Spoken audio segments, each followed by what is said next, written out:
disco de vinil na vida, talvez agora até use, porque é vintage. Mas enfim, vir o disco é uma coisa de outros tempos, não é mesmo? E tem várias expressões desse tipo. Faz sentido hoje em dia a gente falar pegou o bonde andando? Mas todo mundo entende o assunto, não entende? Tem outras expressões que a gente costumava usar aí no passado, essa é bem mais antiga, tá tudo magiclick. Quem é que não lembra do tá tudo magiclick?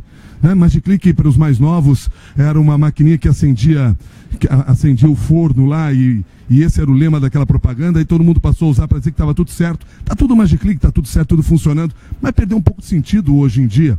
Mas a gente até usa essa expressão. O que a gente poderia dizer? Disca para mim.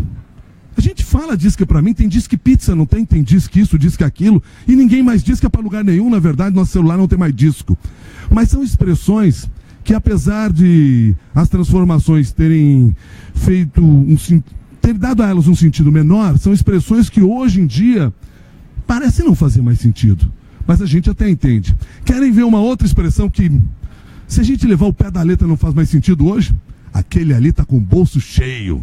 É bolso cheio. Porque a gente falava isso do cara que era próspero, que tinha muita grana, o cara que tinha pegado uma bolada, aliás, bolada também é uma outra expressão, né? Mas que tinha pegado um bom dinheiro, fechado um belo contrato, estava recebendo um salário legal. Porque era uma época em que o bolso ficava cheio, por quê? Porque o dinheiro era todo em papel. E aí você sai com aquele bolso cheio. Hoje, no máximo que a gente tem no bolso é um telefone celular. Pois não faz mais sentido dizer que as pessoas estão com o bolso cheio. Não porque você não ganha bem, você até ganha bem. Não é isso que eu estou discutindo aqui. É que hoje, cada vez menos, o dinheiro tem espaço. Nós estamos substituindo esse dinheiro por outras formas. Aliás, essa coisa do dinheiro é muito curiosa, ela surgiu há 3.000 anos. E nós tivemos mais ou menos umas 3 revoluções neste período até hoje, nesses 3.000 anos. A primeira, quando surge a ideia do dinheiro, e é lá na Lídia, e ali se criou um sistema, vamos dizer assim, de mercado aberto e livre. A segunda grande revolução foi na Itália, na Renascença italiana, quando surgiram os bancos. E a terceira revolução foi mais próxima agora, final do último século, século XX, eu já era vivo nessa época, foi quando surgiu ali o dinheiro eletrônico, o dinheiro virtual. O dinheiro continua sendo dinheiro, só que em formatos diferentes. Ele já foi concha, ele já foi chocolate, o dinheiro já foi uma série de outras coisas, já foi ouro, já foi prata, já foi bronze, já foi moeda, já foi papel, já foi cheque, nota promissória, tudo isso era dinheiro. E agora o dinheiro é plástico, o dinheiro é chip de silicone, o dinheiro é bit. Quantos bits nós precisamos para ter o bolso cheio? Não sei dizer para vocês, mas eu espero que a turma que vem participar aqui dessa nossa conversa nos dê um pouco dessa ideia, porque nós estamos aqui para falar das formas disruptivas que surgiram nos pagamentos e também para falar sobre criptomoedas, que é uma coisa que parece do outro mundo, mas já é uma realidade que está no nosso entorno. Como isso impacta o nosso dia a dia, como isso impacta o seu negócio, como isso vai mudar as nossas vidas. Para participar dessa discussão, eu convido inicialmente João Paulo Oliveira, uma salva de palmas para o João Paulo Oliveira, um especialista em criptomoedas. Por favor, João Paulo. João, um dos microfones é seu, você pode escolher, como você foi o primeiro a sentar. Patrick Negri, que é CEO da Yugu, está por aqui também. Vem para cá, Patrick. Salva de palmas para você. Cada um que chega aqui tem direito a um microfone. E aí, para fechar essa nossa conversa, deixa eu pegar o nome certo aqui do Daniel, senão depois eu digo do Diego, senão eu digo o nome errado. Diego Pérez, que é da Latoex. Venha embora para cá, Diego. Tudo bem com você? Senta aí um pouquinho. Vocês todos estão com o bolso cheio com o negócio que vocês fazem? Você está com o bolso cheio, não? Não, acho que o dinheiro digital hoje ele não ocupa mais volume, não. Não ocupa mais volume? Você está com o bolso cheio, porque aquele negócio lá está dando certo, não está? Está dando certo, mas ele está cheio no banco, né? Não no bolso. Não no bolso. E você, você está com cara de que o bolso está cheio também. A carteira não, mas o celular tá. O celular tá cheio, porque agora o dinheiro tá lá, é isso? O dinheiro tá lá. Então vamos combinar uma coisa, até para que todo mundo fique bem situado aqui nessa nossa conversa. Cada um de vocês vai ter aqui um tempo para nos dizer o seguinte: o que você faz e como que esse negócio que você faz está ajudando a transformar o negócio das outras pessoas. Começa com você, João. Claro. Bom, primeiramente um prazer estar aqui, tá? Eu trabalho com bitcoins e criptomoedas, tá? Eu trabalho com essa tecnologia há mais de 4 anos. Fui uma das pessoas responsáveis por ajudar e difundir esse tipo de conhecimento aqui no Brasil. E quando a gente fala Bitcoin, é um assunto que causa muita dúvida, muita muito questionamento de quem está tendo o primeiro contato, justamente porque a associação com moeda, com pagamento, ou como se fosse um substituto ou concorrente do real. E a visão que eu compartilho é que as criptomoedas elas estão fazendo surgir uma nova classe de ativos financeiros. Então, quando eu olho para Bitcoin, eu olho para uma forma de diversificação de patrimônio, de portfólio, que possui uma matriz de risco totalmente dos investimentos tradicionais. Então, quando você investe em ação, por exemplo, todos os investimentos de bolsa eles estão extremamente correlacionados. Se a bolsa sobe toda junta, cai toda junta, se houver um incidente político, por exemplo. E Bitcoin é uma nova classe de ativo financeiro que tem outra matriz de risco, é um investimento, de fato, numa tecnologia que ela tem uma propriedade muito particular. Um Bitcoin ele pode ser armazenado com você, sem intermediários, ser transferido, novamente, sem intermediários, e Bitcoins são escassos e limitados. Então, a tecnologia por trás do Bitcoin permite que, pela primeira vez, a gente tenha um ativo digital escasso. Sempre que a gente fala em cultura digital, transformação digital, a gente está pensando para o paradigma da abundância. Olha, você tem uma foto, eu consigo mandar para qualquer lugar do mundo sem custo. Eu tenho um vídeo, o vídeo fica acessível para todo mundo. A educação via cultura digital, ela ficou muito mais abundante e acessível. Só que isso é extremamente limitado para replicar características econômicas, tá? Visto que a economia é a ciência da escassez. Então, a tecnologia por trás do Bitcoin conseguiu, pela primeira vez na história, criar um ativo digital escasso, finito, que não depende de nenhuma instituição para funcionar, para ser transferido e para custodiar. E essa tecnologia, eu acredito que ela pode ter um impacto muito grande na liberdade dos indivíduos, na proteção da riqueza e na proteção até mesmo contra instituições terceiras, governos e sucessivamente. Então, assim como a internet no passado foi uma tecnologia que deu uma extrema liberdade e empoderou o cidadão médio tradicional, eu acredito que o Bitcoin e tecnologias similares estão surgindo, vão fazer o papel de uma nova internet, uma internet de valor que vai cada vez mais empoderar as pontas e tirar poder dos centros que controlam os fluxos financeiros atuais. Bom, já que nós estamos falando aqui Bitcoin e por trás dessa estrutura está o blockchain, deixa eu passar a bola então aqui para você, Diego, que pode nos explicar um pouco mais sobre o que significa o blockchain, para depois eu ir para, diríamos assim, o modelo mais tradicional que a gente conhece, que é o de pagamento e recebimento. Vamos lá? Bom, boa tarde a todos, obrigado pelo convite, obrigado pela presença de todos aqui também. Como foi apresentado, eu sou o Diego Pérez, eu sou um dos fundadores da LatoX. A LatoX é uma plataforma de negociação de tokens, tá? E o que são os tokens, né? São ativos digitais que, de certa forma, eles representam algum valor na vida real. Pode ser o próprio ativo em si, como é o Bitcoin. Pode ser um contrato financeiro, pode ser um ativo registrado no banco, por exemplo. Ou pode ser uma ação, pode ser qualquer arranjo entre duas partes representados eletronicamente.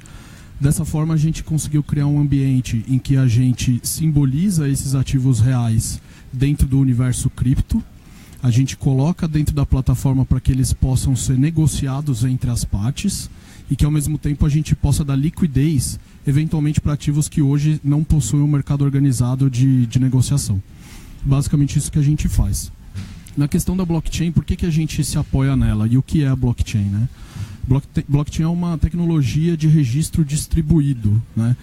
Não existe um agente centralizador que recebe as informações que dão garantia ou lastro para aquela operação e registra no ambiente centralizado.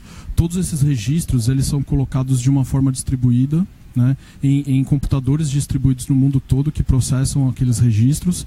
Isso torna que essas operações sejam praticamente invioláveis, porque para você fraudar uma operação, você precisa fraudar o sistema inteiro. E para fraudar o sistema inteiro de forma distribuída, o custo é bem maior do que a operação em si que você está tentando realizar. Então, assim, lógico, né, é algo que está em construção, em evolução, em melhorias. É muito pretensioso falar que é 100% a prova de fraudes.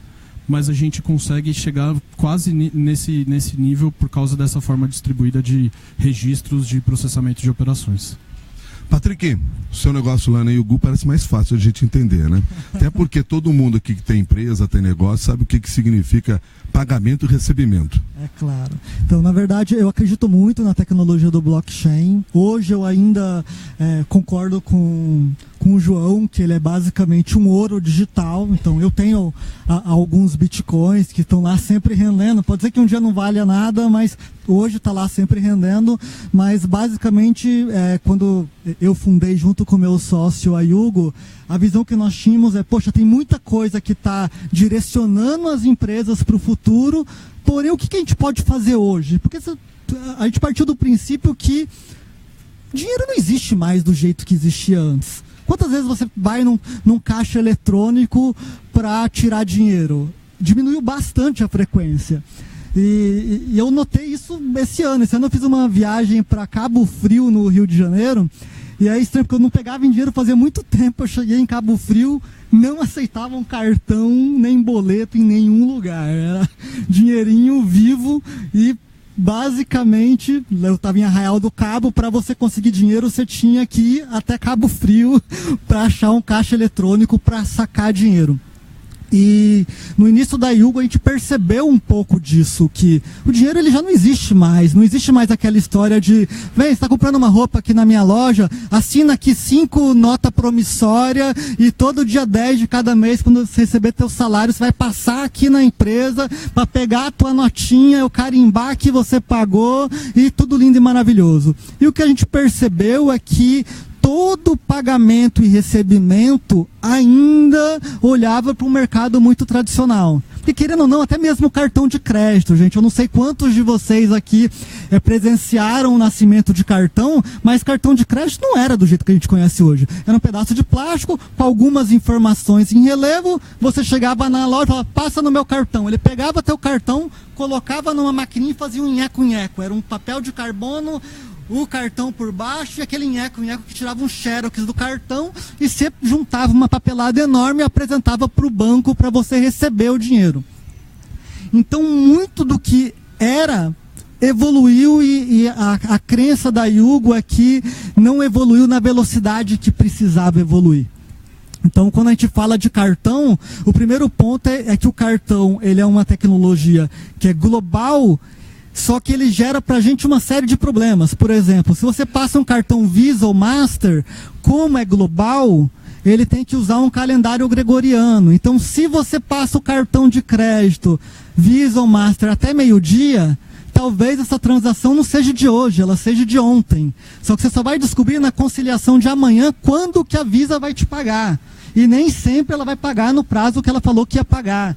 Então, eu não sei quantos de vocês trabalham com cartão, mas isso gera um monte de problema de conciliação. No caso do boleto bancário, que é uma tecnologia no Brasil extremamente utilizada, muito mais do que cartão ainda, você tem o problema de como é que você emite, como é que você faz a gestão, como é que você sabe quem pagou. E se caso você precisar fazer uma cobrança parecida ou igual todo mês, você tem o trabalho de ficar emitindo essa cobrança todo mês. Então, a Yugo ela nasceu partindo do princípio que tinha muito trabalho acontecendo no back-office das empresas. Seja para faturar, seja para cobrar, seja para conciliar, ou seja para efetuar um pagamento para um fornecedor. E o que nós fizemos? Nós não fomos nem para o lado do Bitcoin, e não ficamos nem no tradicional. A gente criou uma tecnologia para permitir automatizar todo o back-office de uma empresa. Do recebimento, conciliação, antecipação de recebível e pagamento. Não sei quantos de vocês fazem antecipação de recebível de cartão aqui, mas tem duas formas de fazer hoje, né? Uma é, você combina uma taxa fixa com a tua adquirente e ele vai cobrar aquilo independente de você utilizar ou não, fixo todo mês. Passou uma transação, antecipou automático, você está pagando para o banco. E a outra é um mega processo burocrático com trocas e mais trocas de e-mail com o gerente, gestão do que você tinha para receber para tentar articular uma operação de antecipação de recebível. Então a gente olhou para tudo isso e falou, puxa, o que dá para fazer hoje que seria muito melhor do que isso? E foi basicamente o que nós fizemos. Nós erguemos uma parede, colocamos um novo meio de pagamento chamado Yugo na frente, que aceita todos os meios de pagamento existentes tradicionais como forma de interoperabilidade e resolvemos todos os outros problemas que estavam nos meios tradicionais. Então, puxa, você tem que cobrar o cliente R$500 todo dia 5. Eu tive antes da Yuga eu tinha uma agência de publicidade, então basicamente chegava no dia 25 do mês e já começava todo um processo de parar o faturamento para faturar 700 cobranças que tinham vencimento até o dia 5. E eu lembro, eu tinha essa dor. Eu falei, puxa, podia ser algo mais fácil. Eu sei que o valor é fixo, um cliente ou outro tem alguma coisa adicional. Como é que eu faço para eu fazer uma vez o trabalho e um sistema fazer isso para mim e eu só ter que me preocupar com quem está inadimplente? No caso do cartão, eu queria passar a transação. Se eu moro em São Paulo, fuso horário de São Paulo, eu vou receber com toda certeza daqui 30 dias. Se for parcelado, 30, 60, 90, para não ter essa história. Foi 28 dias, foi 32. Então a gente criou uma tecnologia para facilitar a vida. E daí a gente passou por recebimento, conciliação, antecipação de recebível. A gente tem empresas que o próprio sistema fala, hoje eu tenho que pagar uma conta de R$5.000, não tenho caixa.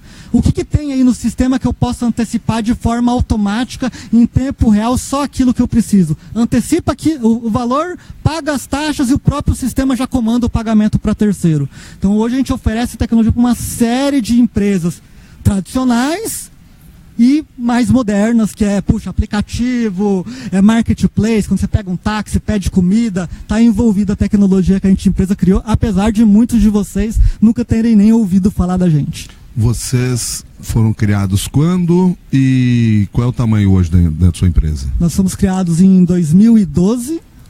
Hoje na verdade, você foi um dos criadores, né, em 2012. Dos fundadores. Hoje a gente movimenta aí cerca de 1,8 bilhões por ano. E temos 40 funcionários no momento. Tá. Gente, todos vocês que aqui estão podem a qualquer momento fazer perguntas. Então, não precisa esperar um tempo X para fazer a pergunta. Basta vocês levantarem a mão aí, nós temos o pessoal com o microfone. Eu vou ter uma dificuldade se vocês aqui atrás quiserem fazer pergunta, porque eu estou olhando para o lado de cá, onde tem uma câmera nos transmitindo ao vivo também no live lá do Facebook. Mas eu prometo atender todos vocês. Então, se tiver alguém pedindo a palavra e as moças que estão com o microfone, só me sinaliza, leva lá e eu dou a palavra para vocês, tá bom? Base de tudo isso aí, você falou, por exemplo, que eu lembro dessa fase em que você passava o cartão de crédito e aí você recebia lá um papelzinho que era um xerox daquilo, na verdade. Base da tudo, aquele xerox só tinha algum valor na realidade porque havia uma confiança naquele sistema, havia credibilidade naquele sistema. Existe credibilidade já suficiente para que este negócio do Bitcoin ou das criptomoedas, porque é preciso lembrar que o Bitcoin é o nome de uma das criptomoedas, existem várias outras já nesse mercado. Existe credibilidade já nesse mercado suficiente para torná-lo eficiente, para torná-lo confiável em todos os sistemas? Em essência, quando a gente fala de blockchain ou de Bitcoin, a gente está falando de uma plataforma de confiança distribuída, onde o sistema, a essência do sistema é não precisar confiar em ninguém. E isso é um conceito novo, principalmente quando você vai para o varejão, para o comerciante, até porque historicamente, quando ele recebe um pagamento, ele recebia ou de alguém diretamente, tá? Ele sabia que aquele dinheiro era válido, porque outra pessoa iria aceitar o dinheiro. Num segundo momento, no cartão, ele recebia porque ele confiava no banco, no emissor do cartão, e ele sabia, olha, essa empresa vai me pagar, embora eu não tenha recebido o dinheiro ainda. Então, a história das finanças toda, ela passa por uma confiança em um intermediário. Olha, eu preciso confiar em alguém que seja de preferência mais poderoso, mais rico que eu, porque essa pessoa vai dar um jeito de me pagar. O conceito de blockchain, ele muda totalmente isso. Olha, eu não preciso confiar em uma única pessoa. Eu posso confiar em todo o sistema. A criptografia, a tecnologia e o consenso distribuído, essa é a palavra-chave, vai garantir que aquilo aconteceu, de fato é imutável, e se eu recebi um pagamento em Bitcoin, eu consigo criptograficamente provar que ele está pago, isso é inviolável matematicamente. Naturalmente, isso é um conceito tecnológico novo e avançado para o comerciante do varejo, tá? A tecnologia de criptomoedas, ela não está nem pronta tecnologicamente, nem culturalmente, para ela ser adotada ou eventualmente substituída pelos meios de pagamento tradicional. O que a gente vem crescendo e vem observando no mundo todo e no Brasil é potenciais de uso dos conceitos criados pelas criptomoedas, ou seja, o blockchain, de como é que eu crio meios e mecanismos de pagamento mais eficientes, mais seguros e mais baratos.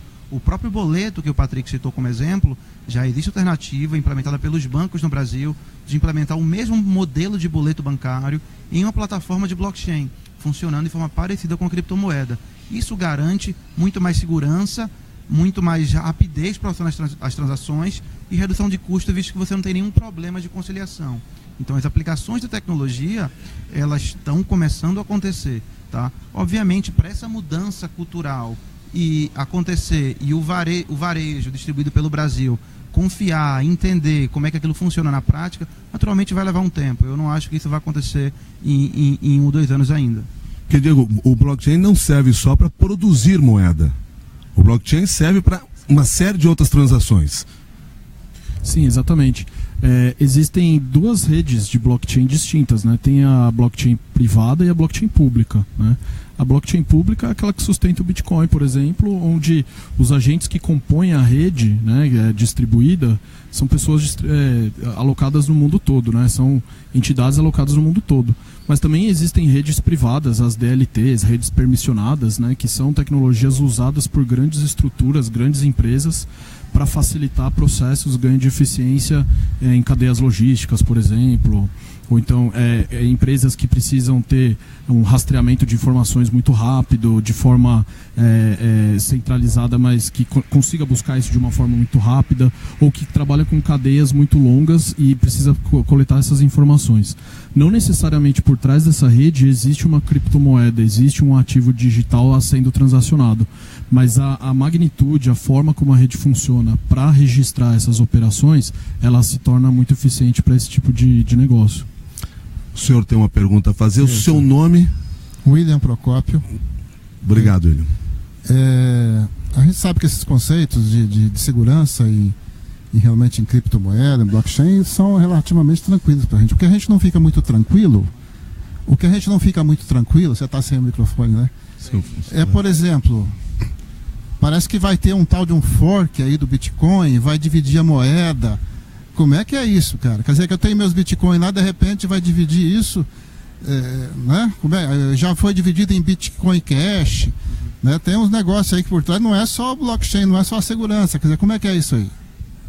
Exatamente, excelente pergunta, e esse é mais um dos motivos pela qual a tecnologia ainda de Bitcoin ela não está pronta para o grande público. São públicos nichados, pessoas que estão estudadas e apostando ou especulando que essa tecnologia vai ganhar grande relevância no futuro quando ela estiver pronta tecnologicamente e preparada para as grandes massas.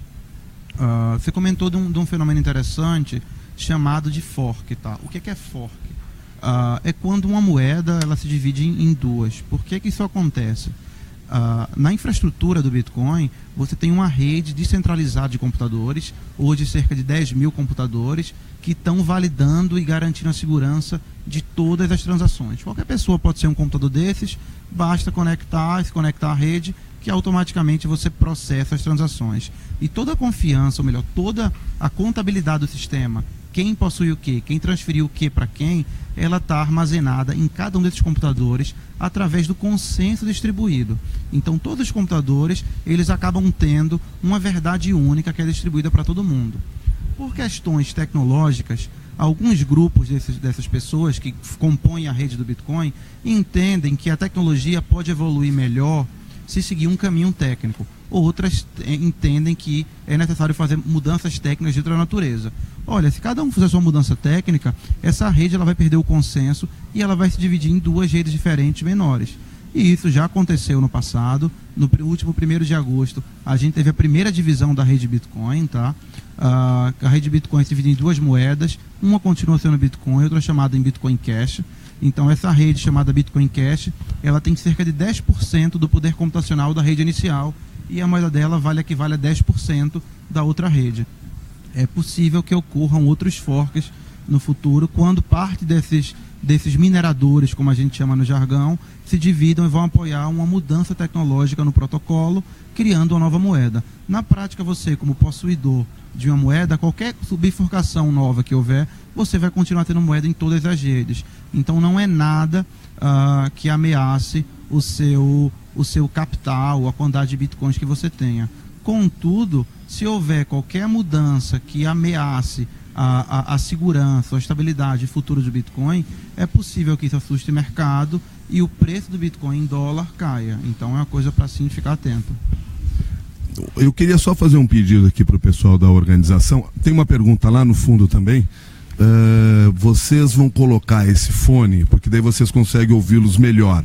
E vocês depois arrumam para nós aqui também, para eles que estão do meu lado, um fone para cada um deles, tá? Porque daí vocês vão ouvir melhor as perguntas lá, porque o ambiente fica amplo aqui e a gente tem o nosso retorno nesse nosso rádio particular, que aliás nada mais é do que isso que nós estamos tendo aqui. Cada um está ouvindo esse programa pelo seu radinho particular aí, sintonizando a Rádio CBN. Eu até contava mais cedo para eles, talvez vocês não lembrem disso, mas sabe que no passado, lá em Porto Alegre, nós tínhamos poucas rádios e o rádio era um produto ainda muito caro para ser adquirido. Era um móvel que você colocava em casa. E aí o que acontecia? As emissoras de rádio, quando surgiam, elas produziam, pediam para o fabricante fazer as rádios tocando só um canal. Claro que só sintonizava aquela emissora. E elas distribuíam no varejo. Então você ia na venda, ia no armazém, tinha lá um enorme rádio que só tocava uma rádio. É mais ou menos essa experiência que vocês estão tendo aqui hoje. Vocês estão cada um com seu radinho privado, ouvindo um só canal, que é o nosso canal por aqui. Mas estamos revivendo aquele tempo, Patrick. É mais ou menos isso. O curioso é que a gente vê que as coisas são reinventadas e elas acabam chegando na mesma origem, que é atender as pessoas. De alguma maneira, atender da melhor maneira as pessoas. No fim das contas, inovação é isso, né? Sim, sim. Na verdade, a essência é sempre a mesma, né? Complementando aí o que o João falou, eu acredito muito na tecnologia de blockchain. Eu acho que ela vai revolucionar muito do que a gente conhece hoje. Mas quando eu olho para Bitcoin, eu não sei se vai ser... E isso é uma opinião pessoal. Eu não sei se é Bitcoin. Mas o que eu vejo é os bancos adotando a tecnologia do blockchain. Imagina, em vez de ter uma câmara centralizadora, todo banco, inclusive aquele pequeno banco que deu a entrada no Bacen, ele se junta numa rede privada de blockchain, ele passa a dar o aval dele também em toda a operação que acontece. Então... Isso por si só já reinventa, por exemplo, o boleto, já reinventa TED, já reinventa uma série de serviços como a gente conhece hoje. Quando eu olho para Bitcoin, eu ainda olho Patrick como um investimento. Então, eu tenho uma porcentagem do meu patrimônio que eu deixo em Bitcoin porque está crescendo 300% por ano. A hora que não estiver crescendo 300% por ano, eu vou fazer a saída e vou transformar em dinheiro e vou mandar para Tesouro Direto lá junto com meus outros ativos. Então, é um bom investimento porque... Se você for olhar, esse ano, eu acredito que ele só não cresceu mais que o Magazine Luiza, se eu não estou enganado. Ou seja, ele foi o segundo ativo que mais cresceu no ano. Então, é um bom ativo para você investir. É que, assim como outros investimentos, se você vê que o teu ativo está perdendo valor, a primeira coisa que você vai fazer, deixa eu sair desse negócio, que essa empresa vai mal. Eu olho para o Bitcoin como se fosse uma empresa, ou como se fosse como eu falei para o João no início, um ouro digital. Tem muita coisa para evoluir. Lá na Yugo a gente tentou fazer algumas coisas com o Bitcoin. Na nossa visão, a gente não acha que ele está maduro ainda. Algumas das coisas que aconteceram, puxa, você vai lá, exemplo, vamos pegar casos que são famosos, que é onde está o problema. Você vende uma casa por $100 mil, o cara paga em Bitcoin, na hora que ele pagou, perdeu 25% do valor. O que você faz? Você cobra do cara os 25% que está faltando, você espera porque você sabe que vai valer mais. Então o maior problema ainda que eu vejo em Bitcoin é que quando você opera com dinheiro, você, de uma certa forma, você está olhando para o país, como que está a inflação, então você sabe que dificilmente, se você receber $100 mil hoje, amanhã ele vai valer 75. Então é um dos problemas que a gente vê ainda com transações de grande porte que estão vinculadas a ativos. Está acontecendo, começou a acontecer com bem mais frequências esse tipo de troca. Eu te dou uma casa, você me dá Bitcoin. Para transação rápida, ele ainda é um problema, né? Você chegar na internet, vou comprar uma geladeira em Bitcoin. É difícil ainda, eu não vejo isso acontecer por conta de, puxa, será que quem está comprando realmente é quem está comprando, não roubou o dinheiro de alguém? Então, ele é um pouco lerdo, mas a minha visão é que estamos no caminho para isso acontecer, como ativo já está funcionando. Eu tenho muita gente, muitos colegas que investem em Bitcoin como se fosse um ativo qualquer e vive da rentabilidade do Bitcoin. Tem alguns outros amigos que lá atrás investiram em mineradora, que é para cada vez que você ajuda na rede, você ganha um pedaço disso de volta em Bitcoin, e hoje eles têm patrimônio constituído por conta disso. Então, existe futuro. Eu não sei se é o Bitcoin como futuro de moeda, hoje eu vejo o Bitcoin como ativo, mas blockchain em si eu vejo como o futuro da integridade de informações. Porque nada mais é do que isso, né? A informação já estava na nuvem, agora tem uma forma de garantir que essa informação que está na nuvem, que não tinha segurança, porque onde está? Está na nuvem. Que nuvem? Está no céu? Não, está num monte de computador. Agora nós temos uma forma de garantir que essa informação que já estava na internet, que a gente consiga confirmar a integridade dela. Então você colocou uma foto, você tem certeza que essa foto é original, ou alguém photoshopou essa foto, ela não é mais a original. Hoje existe uma tecnologia que garante que ninguém modificou um arquivo, ou um contrato, ou uma negociação de uma moeda. Sua pergunta, o senhor já está com o microfone? Sim. Seu nome? Simão Fonseca. Simão, bom dia. Sim. Ou boa tarde. Boa tarde. A minha questão é o seguinte. É bem normal que por esta altura exista um conjunto de incertezas e mesmo alguma falta de domínio desta tecnologia. E quando nós olhamos naquilo que é o dinheiro digital, normalmente é uma relação em que está envolvida um conjunto de instituições. Vamos nós dizer, por exemplo, naquilo que falamos agora no cartão Visa, são grandes marcas que até transbordam fronteiras. Mas só o cartão Visa não fala por si, estamos a falar também nos próprios processadores que envolvem tecnologia de cada um dos países. E aí também podemos estar a falar dos órgãos de regulação, os bancos centrais, os bancos comerciais e por aí afora. O que eu queria saber, no caso do Brasil e provavelmente fora, qual é o papel ou qual tem sido a aderência dessas grandes marcas perante essa nova tecnologia? Okay? O João Paulo responde? Todas as grandes marcas no Brasil estão explorando a tecnologia. Você falou de cartão, por exemplo.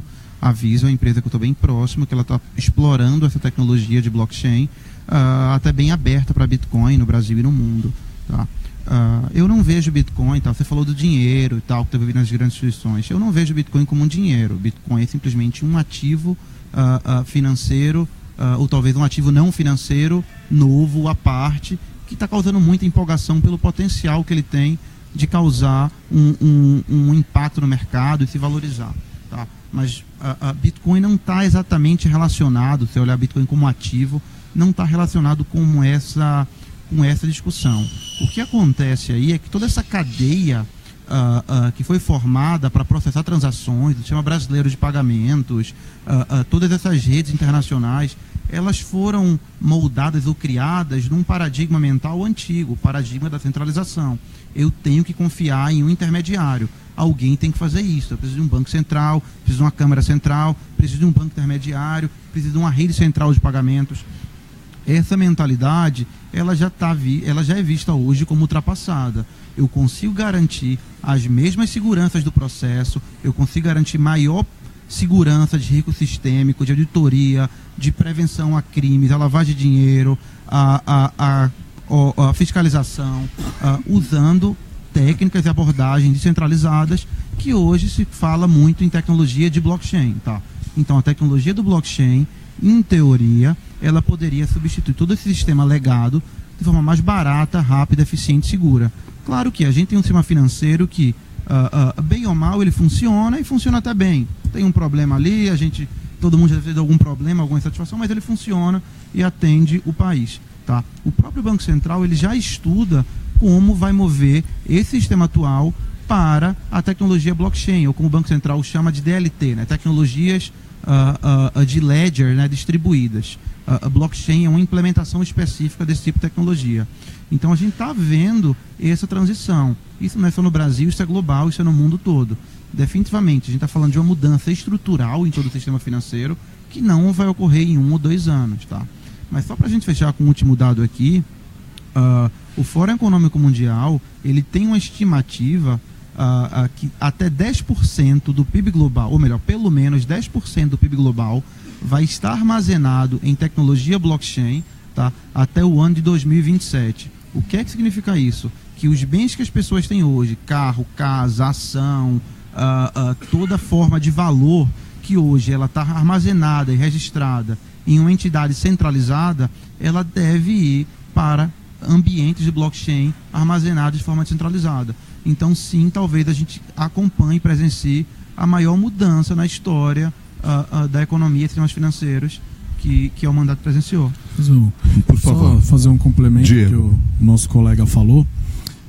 Recentemente o Japão ele regulamentou o uso das criptomoedas como meio de pagamento. Por quê?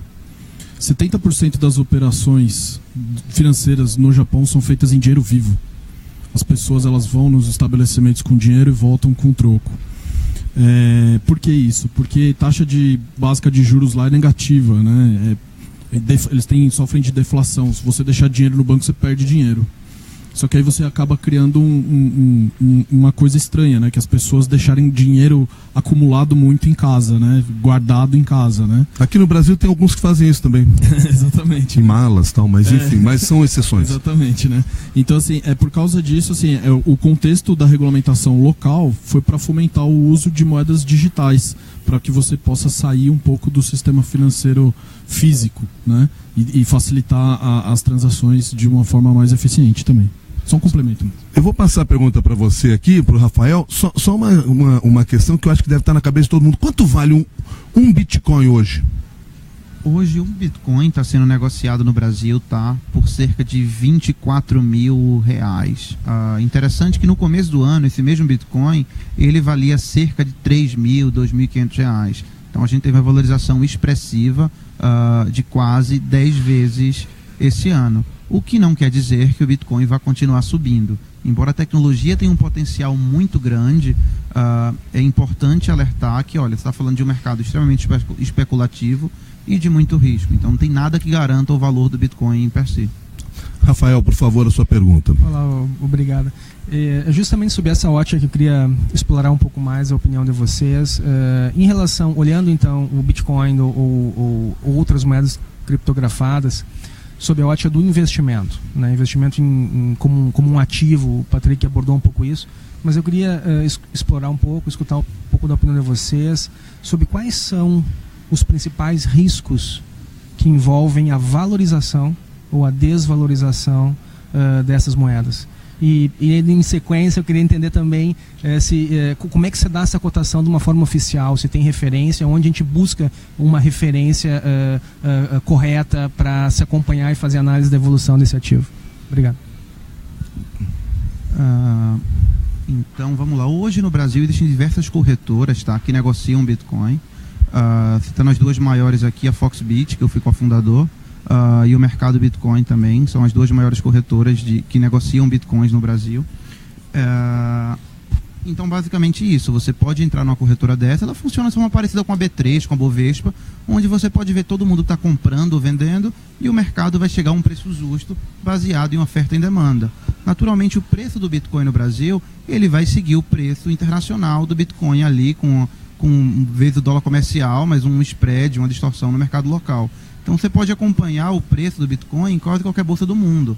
Só para citar algumas delas, por exemplo, tem uma bolsa americana chamada GDEX, que essa bolsa ela foi investida pela Bolsa de Nova York. Então você pode esperar um padrão de confiança, compliance, governança similar ao que você tem já no mercado financeiro tradicional em uma bolsa desse patamar. Tá? Então, juntando o fato de ser um ativo financeiro centralizado, onde tem bolsas ao redor de todo mundo que negociam, é possível sim você ter diversos parâmetros para ter referência de preço, mas você não tem um índice oficial, você não vai ter um PTAX que ele tem o selo do governo para falar que o Bitcoin é aquele preço, tá? A Receita Federal, para fins de declaração, ele manda você usar o valor da compra do Bitcoin para eventualmente pagar imposto depois, sem dar nenhuma referência oficial para o preço. Patrick? Uma coisa bacana é que o Bitcoin você vai pagar 15% só sobre ganho de capital, então você não tem uma tabela progressiva de imposto de renda, isso pode gerar uma oportunidade bacana de médio prazo. E o mais legal é que todo esse pessoal que está envolvido com Bitcoin replicou. A tecnologia é diferente, mas basicamente a essência é a mesma. Então, se você entra numa corretora ou numa bolsa de Bitcoin, ele é muito parecido com uma bolsa normal. Tem os gráficos diário, tem gráfico de subida, de descida, ano, tem histórico, tem inclusive sites que mostram quando caiu, qual foi a análise do ponto de vista dos investidores. Olha, caiu por conta disso, teve um fork. Então, você consegue acompanhar. É muito eu ouso dizer que é até mais fácil do que o investimento em ação. Por quê? Porque investimento em ação você vai ter que entender de DRE, de balanço, de DFC, você vai ter que olhar todo o demonstrativo financeiro da empresa que está comprando ação, você vai ter que acompanhar quais são as notícias que estão relacionadas a essa empresa na mídia, você vai ter que tentar escutar quais foram os calls que teve de alinhamento com o acionista para demonstrar qual é o direcionamento que a empresa está indo, você vai ter que analisar toda a base de concorrente dessa empresa que você está investindo para ver se não existe algum risco de um concorrente que, claro, o CEO e a mesa e os conselheiros não vão falar na reunião de acionista, porque você pega a maioria dos calls de investimento, ninguém acredita em competidor, né? Concorrência não existe para ninguém quando você olha os documentos oficiais de cada empresa, e é por isso que muita empresa morre. Então, o que eu acho bacana do lado do Bitcoin como ativo é que você não tem esse monte de variável para analisar. Você vai simplesmente acompanhar o mercado, você sabe que se tiver um fork e começar a cair, vai e vende, ou se você acreditar que esse fork vai se recuperar, você vai deixar teu Bitcoin parado ali, vai converter com dinheiro para dinheiro depois. Então, eu acho sim que é uma excelente forma de investimento. Não coloco todo o meu patrimônio lá porque eu posso correr o risco de perder, mas com certeza todo ano, pelo menos até o momento, tem uma chance de você dobrar patrimônio, menos 15% de imposto, é algo bacana. E você pode investir R$300, R$100. Então eu acho uma forma de investimento super fácil de começar, você não vai ter que estudar como é que funciona a empresa, como que funciona o mercado de ações, e você vai ter o apoio dessas bolsas, dessas corretoras, que vai te dar toda a informação que você precisa para tomar a decisão. Então ele é um investimento de altíssimo risco, que pode te trazer retorno aí no médio prazo de forma fácil. Eu fiquei em dúvida se você respondeu totalmente o Rafael, na seguinte questão, João. O que faz subir ou descer? O que faz valorizar ou desvalorizar uma moeda como essa? Excelente. Então, cada criptomoeda ela tem uma matriz própria, uma proporção de valor específico. Falando especialmente de Bitcoin, que é a criptomoeda mais conhecida, o Bitcoin ele é baseado totalmente em oferta e demanda. Tá? A oferta de Bitcoins é limitada pelo algoritmo criptográfico do Bitcoin. Então a gente sabe que no máximo vão existir 21 milhões de unidades de Bitcoin. Tá? Então é uma regra fixa que o blockchain garante que isso nunca vai ser mudado. E a demanda vem quando você vê mais pessoas interessadas em usar Bitcoin, comprar, investir. Cada vez mais é comum no Brasil pessoas comprando Bitcoin para fazer um pagamento internacional ou buscando uma alternativa de investimento, que faz com que, como entre uma injeção de capital maior, como oferta limitada, ninguém pode criar, fabricar, o preço tende a subir. Tá? Então, assim, a lógica básica de precificação de Bitcoin é essa. E aí você percebe tremendas alterações ou perturbações de preço com alguns fenômenos macros. Então, qualquer fenômeno que afete a economia tradicional, o investidor sente mais confiança em Bitcoin. Alguns exemplos históricos. Olha, a gente teve uma crise na Grécia ano passado, onde cogitou-se que a Grécia poderia sair da zona do euro e eventualmente gerar um colapso na União Europeia, então bolsas da região caíram e gregos tiveram as contas bancárias congeladas. Olha, muitos gregos começaram a comprar Bitcoin e pessoas ao redor do mundo sentiram aquele risco na pele e o preço do Bitcoin subiu significativamente na semana. Outros cenários, a crise na Venezuela fez com que o Bitcoin fosse extremamente usado na Venezuela como forma de cidadãos locais proteger patrimônio da mega inflação. A eleição de Trump foi um fenômeno que fez o Bitcoin subir mais de 10% no dia, porque parte do mercado acreditava que ia haver uma perseguição maior aos mexicanos ilegais, e esses mexicanos poderiam usar Bitcoin para mandar dinheiro ao país. Assim, uma série de fenômenos recentes causou alta no Bitcoin. Fenômenos que causaram baixa geralmente estão ligados à regulação. Então, olha, a China proibiu Bitcoin há cerca de 2 meses. Tá? A China era um dos maiores países que negociava Bitcoin. Então o preço do Bitcoin caiu significativamente. Ou fenômenos ligados à tecnologia. Sempre que existe uma incerteza de evolução tecnológica, o preço do Bitcoin acaba caindo. Tem alguém com microfone? Cadê? Que eu não estou vendo. Eu sei que o microfone já foi passado. Você lá. Depois a gente passa o microfone para Rosana aqui, que já tinha pedido a palavra, tá bom?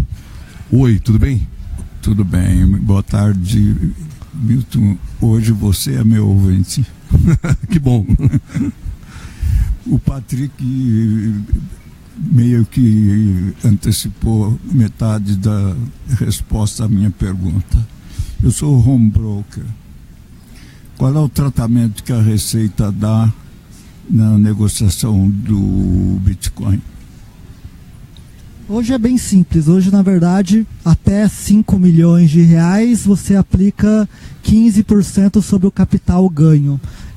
Quando? Eu só cheguei no momento que você transforma em dinheiro. Realiza capital, né? Quando você efetiva ganho de capital. É a mesma regra de ganho de ação, tá? Do ponto de vista tributário.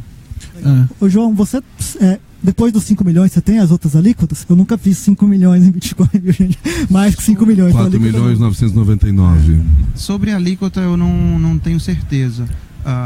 Mas o que é que a lei fala, né? O que você aplica com Bitcoin, até porque não existe uma regulação específica tributária, é a lei de ganho de capital, que é a mesma que, olha, quando você compra um imóvel, eu comprei um imóvel por 100 mil reais, se eu vendi ele por 300 mil, eu tenho que pagar ganho de capital em cima dessa diferença, tá? E é o mesmo caso de Bitcoin.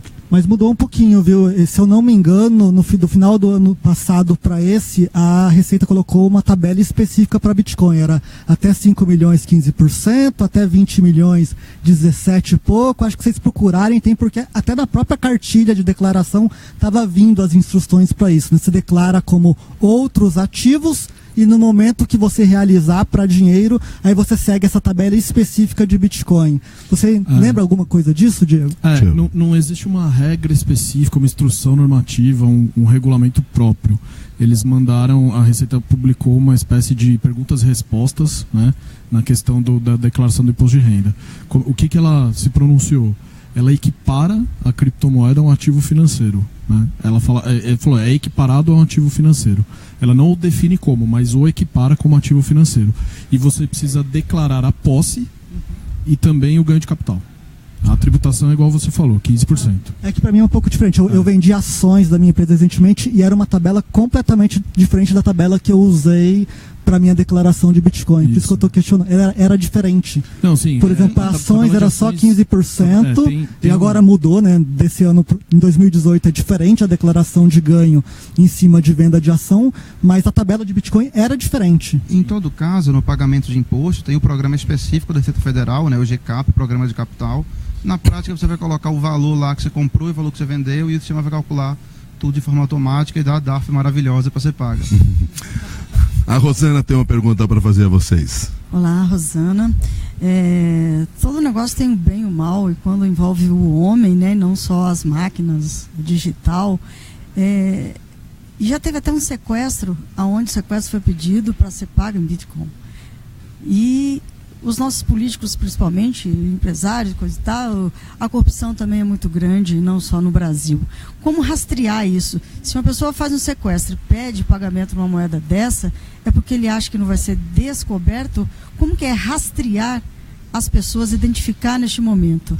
Que é, né, o Brasil aqui, a gente está vendo em malas, né, que dá para rastrear, em outros países que vão para bancos, né, que tem a sua identidade mais protegida. Como é nesse mundo o Bitcoin? E acrescento aí o fato de, historicamente, se saber que criptomoedas foram usadas para tráfico, compra de drogas e armas. Como é que se encara essa situação dentro desse sistema? E atenda aí, por favor, a questão da Rosana. Diferente do que se propaga muitas vezes, as criptomoedas são totalmente rastreáveis, tá? Então você consegue rastrear totalmente onde foi, quem transferiu, melhor, não quem, qual carteira transferiu, para onde, se passou por uma corretora. Então esse mecanismo de criptomoedas, até pelo fato de estar usando a tecnologia do blockchain, ele é totalmente público e rastreável. O fato de ele ser público e rastreável não quer dizer que ninguém tenha a capacidade de confiscar. Então, por exemplo, houve um vírus conhecido chamado WannaCry, há uns 6 meses atrás, e esse vírus ele sequestrava dados de empresas e exigia um pagamento de resgate em Bitcoin para liberar esses dados. Então é possível ver qual carteira recebeu, para onde foi, se a pessoa moveu e para onde moveu esse dinheiro, tá? Então a capacidade de auditar isso é diferente da capacidade de poder alguém confiscar e tirar esse dinheiro de alguém, mas permite que empresas legítimas que operem no Brasil não aceitem mais esse Bitcoin, que é o que as empresas fazem já. Qualquer atividade relacionada a crime, é muito difícil você vender esse Bitcoin novamente no Brasil, porque quando você vai chegar em uma corretora, você não vai conseguir vender. O grande desafio moderno aí é como a gente vai trabalhar num mundo cada vez mais globalizado e conectado, porque o crime que aconteceu agora no Brasil, ele vai ser liquidado na Iugoslávia, hoje ele vai ser liquidado na Rússia, e o físico, ele torna impossível, inviável você ir atrás daquele crime, a menos que sejam valores exorbitantes, tá? Deixa eu entender o seguinte aqui. Então vamos lá, eu tomei os dados de uma empresa, sequestrei os dados dessa empresa para liberar, deixar claro que eu não tenho a menor capacidade de fazer isso, tá, gente? Mas enfim, é só como exemplo. Mas enfim, sequestrei os dados de uma empresa. Aí, para eu liberar aqueles dados, que foi exatamente o WannaCry, foi isso. Para liberar aqueles dados, eu digo, você me faz um pagamento em Bitcoin. Eu recebo Bitcoin, ou qualquer outra criptomoeda. Isso vai entrar numa carteira minha, certo? Só que esse dinheiro, ou estes códigos que formam este dinheiro, que vamos dizer, talvez aquele número que esteja na nota real que a gente tem aí, eles ficam proibidos de serem negociados? Tecnicamente não, eles podem ser transferidos para qualquer lugar, mas as corretoras legítimas, as corretoras que estão se esforçando para combater lavagem de dinheiro e envolvimento com atividades ilícitas, e que elas são, o Banco Central já está de olho, pelo menos aqui no Brasil, as corretoras não vão poder aceitar esse dinheiro. E se elas aceitarem de alguma forma, todo mundo vai ver que aquele dinheiro roubado passou pelaquela corretora X, e a corretora tem obrigação legal no Brasil, inclusive no tocante à prevenção à lavagem de dinheiro, seguindo regulação existente já, né, nenhuma lei nova, a identificar aquela pessoa. Então, desse ponto de vista, isso é totalmente rastreável. Só que, novamente, o desafio é que a tecnologia saiu do escopo local, da geografia do Brasil, e está no mundo. Então, se você foi vítima do WannaCry, muito provavelmente, esses bitcoins roubados, eles foram negociados no outro lado do mundo, e você não vai ter braço. E aí que entra essa questão da necessidade de uma instituição federal, de uma instituição global, para conseguir ter esse controle, que nós não temos hoje em dia. É isso. Esse é o maior problema. Lá na Yugo a gente já tomou prejuízo com Bitcoin. Qual que é o maior problema? É que como é tudo centralizado, como é que eu falo que o Diego roubou Bitcoin de mim? Na velocidade que eu preciso antes dele transformar isso em dinheiro. Então é o maior problema que tem hoje. Você consegue auditar, consegue saber para onde foi, mas até eu conseguir abrir um processo no Brasil, notificar a autoridade, país falar com o país, para notificar lá na Rússia que o cara no bunker, lá dentro de não sei aonde, me roubou 100 mil reais, ele já transformou em dinheiro e já foi embora faz tempo. Então é um dos principais problemas hoje do Bitcoin. Você consegue auditar, você não consegue forçar o cara a te devolver, e não existe ainda, pelo menos no protocolo até onde eu segui, uma forma de um consenso onde a gente fala que tal dinheiro está bloqueado. Fora o problema de que se você tem 21 milhões de bitcoins, sei lá quantos bitcoins, se você bloqueia 1 milhão de bitcoin porque foi fraude, o que acontece com 1 milhão pro resto da vida? Então, se todo ano tem um monte de fraude, quanto tempo até você ter os 21 milhões de bitcoins bloqueados e não tem mais bitcoin para vender? Então, é um pouco dos conflitos e dos desafios que estão acontecendo hoje. Ok, está centralizado, qual que é o próximo passo dessa evolução? Mas a gente está entrando em tópicos que eu sinceramente acredito que a gente vai resolver, mas é algo que talvez nem seja pra gente, né? 10, 15, 20 anos. Vou pegar um gancho aí com o último comentário do Milton. Ele falou lá do Deep Web, que era um local da internet onde muitas vezes se negociam bens ilícitos, e houve um caso bem conhecido que foi um site chamado Silk Road. Então, um americano, ele criou esse site, um marketplace online, onde se vendia drogas, basicamente, e ele teve a ideia de usar Bitcoin. Então, foi daí que surgiu a ideia que Bitcoin é anônimo e etc., enquanto na prática ele usava Bitcoin somente porque Bitcoin era mais seguro. Olha, você tem duas pessoas que não se conhecem, não confiam na outra, entendeu? Como é que eles vão fazer transação online sem se ver? O cartão de crédito, que é a forma mais tradicional de internet, para um cara que fosse uma transação ilícita, a chance de ser fraude, um cartão roubado, era muito alta. Então, assim, o cara não ia liberar a mercadoria do outro lado. Então, Bitcoin, na prática, foi a única tecnologia que conseguiu resolver esse pagamento, dado essa impossibilidade de reverter uma transação. Pagou em Bitcoin, pagou, não tem como ser cancelado. E aí o que aconteceu? O FBI encontrou o dono desse site. Prendeu, rastreou as transações, prendeu esse cara, um americano super novo, na faixa dos 20 anos, chamado Rosie Ulbricht, e ele leiloou todos os bitcoins confiscados. Então, de certa forma, ele pegou um dinheiro que era ilegal, era ilícito, e ele carimbou aquele dinheiro novamente como um dinheiro lícito, visto que ele está sendo leiloado de forma legal pelo governo americano. Tá. Diego, diante desses processos todos, eu queria que você puxasse o assunto também, porque nós não usamos só, eu não quero ficar cravado só na ideia da moeda, mas eu quero ficar olhando também para o blockchain. Em que tipos de situações o blockchain pode ser utilizado pelas empresas, pelos negócios? Eu já ouvi falar, inclusive, de artistas que investem na ideia de as suas obras, em função de direitos autorais, terem o blockchain como uma base, porque isso facilitaria, por exemplo, o rastreamento de obras copiadas ilegalmente. Traz para nós alguns aplicativos que seriam importantes e que aí podem beneficiar empresas, negócios, serviços, se não agora, mas no futuro das pessoas que estão nos acompanhando aqui. Claro, com certeza. Esse exemplo para mim é magnífico porque eu sou advogado especialista em propriedade intelectual também e é um tema que me fascina. A propriedade intelectual de uma obra de arte, por exemplo, ela tem um direito relacionado que chama direito de sequência.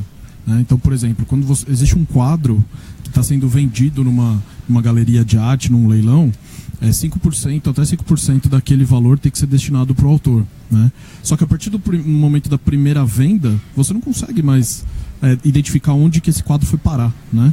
E muitas vezes ele se perde no espaço, no tempo, e você não consegue rastrear aquilo. Existem algumas iniciativas que fazem o uso do registro distribuído da blockchain para registrar as obras de arte como se fosse um certificado digital atrelado àquela obra de arte, e aquela obra de arte fica registrada, e sempre que você faz uma transmissão de propriedade dessa obra de arte, esse valor já é automaticamente disponibilizado para o autor dessa obra. Então você traz eficiência para o direito de pessoas relacionadas na exploração comercial de propriedade intelectual, por exemplo. Tá? Como eu mencionei no começo da nossa conversa também, existe o uso da blockchain para registro de operações de cadeias de suprimento. Né? Então, por exemplo, da agropecuária. Né? Então, você precisa saber todas as informações de origem daquele gado para saber se ele está numa área de região de febre aftosa, se ele pode ser comerciado internacionalmente para a comunidade europeia e etc. E hoje são certificados que um agente de confiança carimba, né? Fala assim, não, eu fui lá, eu visitei aquela área e eu sei que está livre de febre aftosa. Com os registros distribuídos do blockchain, você não precisa mais desse agente de confiança, porque você consegue fazer um traqueamento, né? Acompanhar a origem de toda a cadeia de suprimento daquele produto desde a sua origem. Desde da inseminação artificial, por exemplo. Uhum. Se você quiser registrar o sêmen do gado, por exemplo, até a hora que ele vira um bife. E eu fico pensando aqui, por exemplo, a utilização disso no varejo. Você trabalha, por exemplo, com a confecção de roupas. A ideia de que você tenha um produto que vai ser colocado no mercado de forma sustentável. Você consegue ter o rastreamento de todo o produto, do algodão que foi produzido, da forma como foi produzida, como foi trabalhado depois nas confecções até chegar ao cliente final? Perfeito. Por ser um registro distribuído tecnicamente à prova de fraude, né? Se você constrói uma cadeia de suprimentos muito bem elaborada, você faz esses registros de forma indubitável. Então você não consegue fraudar o meio dela. Né? Então, por exemplo, uma cadeia de produção de tecidos, de vestuário, né? Tem problema de trabalho análogo ao escravo, por exemplo, né? Então, como que você dá origem daquilo? Da onde que veio aquela camiseta? Se não tiver o registro aqui, não passa para frente, entendeu? Então, os blocos eles vão sendo criados. Aí, quando você passa de um bloco para o outro, você precisa ter a origem anterior. Se você não tem a origem anterior, não tem como seguir para frente. Então, você cria dificuldades para que a mente humana possa usar a vontade de fraudar para tirar vantagem, por exemplo. Isso já é utilizado de forma prática? É utilizado. A IBM, por exemplo, ela faz aplicações de blockchain privada para uma grande empresa de transporte marítimo, né, para desembaraço aduaneiro, por exemplo. Porque cada país exige um documento separado, cada produto tem um desembaraço determinado. Então, a partir do momento em que você chega no porto de desembaraço e você já tem todas as informações daquele container específico registrado numa blockchain privada, por exemplo, o desembaraço é muito mais eficiente. Você não depende de papel, por exemplo, acompanhando em poder do capitão do navio para saber se aquele foi carimbado ou não. Já está tudo indubitavelmente registrado. Me conta aqui o seguinte, Patrick, se a gente pega um pouco a história da sua empresa e do negócio que vocês desenvolveram, a plataforma que vocês desenvolveram, o que eles estão falando aqui de blockchain, Bitcoin ou qualquer criptomoeda, o que a gente percebe é a busca de uma redução da burocracia nos processos, nos diferentes processos que se tem. Esse é o futuro dos negócios? Vai se buscar essa simplificação em todos os setores?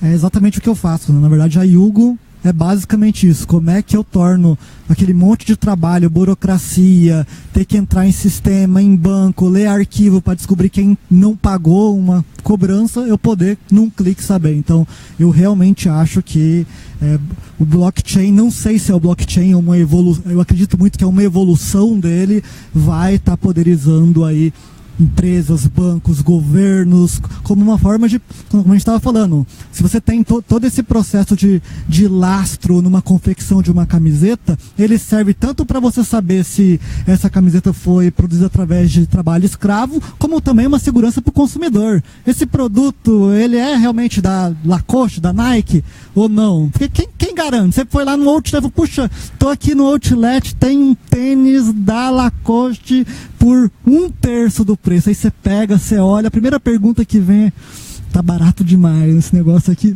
não é original. Então, isso vai trazer uma segurança muito grande para você saber que você não está comprando gato por lebre. E quando eu olho para o mercado em si como um todo, poxa, hoje boa parte de custo é custo de burocracia, né? Organização de documento, uma câmara centralizadora para banco. Então, quando você imagina, vou tirar a câmara, mas não estou tirando o registro, está todo mundo cooperando em conjunto para poder fazer uma transferência bancária acontecer. Você começa a ver, olhando, vamos colocar 40, 50 anos para frente. Eu sou muito fã do Elon Musk e de renda universal, produção feita por robô. Então, quando você olha para o futuro, você fala, puxa, o futuro reserva coisas muito, muito boas para a gente. Seja por uma renda universal, seja por sistemas distribuídos garantindo que as informações trocadas entre a gente são coerentes. Então, eu vejo o blockchain como uma das tecnologias que vai transformar o mundo num lugar melhor. Alguém está com o microfone aqui, você lá, tudo bem? Olá, boa tarde. Boa tarde, Milton. Meu nome é Roberto Rigolon. Boa tarde a todos. Eu tenho uma pergunta. Você falou duas palavras que estão na minha pergunta. Você falou ouro digital e você falou lastro. O Bitcoin, voltando um pouquinho ao Bitcoin, Milton, o Bitcoin é etéreo, né? E você comentou, Milton, também de uma organização mundial que a gente possa confiar, né? Tá falando muito de confiança. Qual é o lastro do Bitcoin? Quer dizer, como é que eu confio em investir? Claro que é um investimento de alto risco, mas como é que eu confio de investir em Bitcoin que amanhã o Bitcoin não vai existir mais? Como é que é isso? João Paulo? Bitcoin não tem lastro, tá? E assim, se houvesse lastro, o Bitcoin não tinha nem sentido.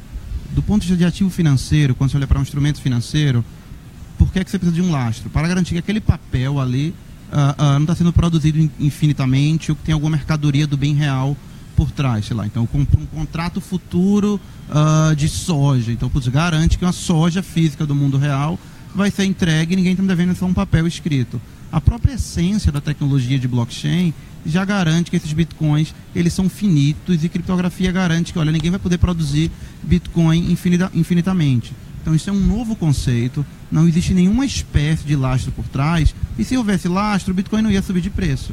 O que iria subir ou descer era o ativo que foi lastreado. Então nenhuma commodity no mundo tem lastro, soja, ouro, qualquer outra coisa. O valor delas é definido através de oferta e demanda. O mesmo conceito de Bitcoin. Agora, o fato de não ter lastro não significa que não tem valor, tá? Então, o Bitcoin tem valor por quê? Porque as pessoas compram Bitcoin por aquelas propriedades únicas que ele tem. A começar que o blockchain do Bitcoin é o primeiro sistema contábil perfeito da história. Então, você tem certeza ali que a contabilidade de tudo foi perfeita e ninguém fraudou.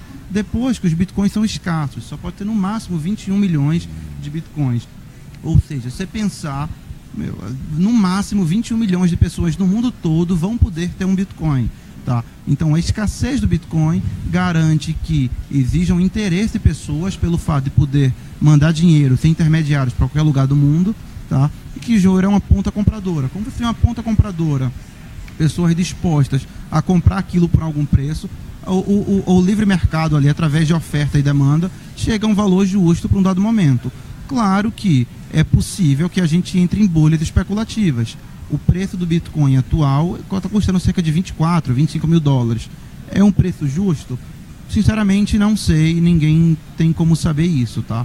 Ao mesmo tempo, é possível imaginar que o Bitcoin ele tenha um valor de mercado do ouro, por exemplo. O ouro vale equivalente a cerca de 7 trilhões.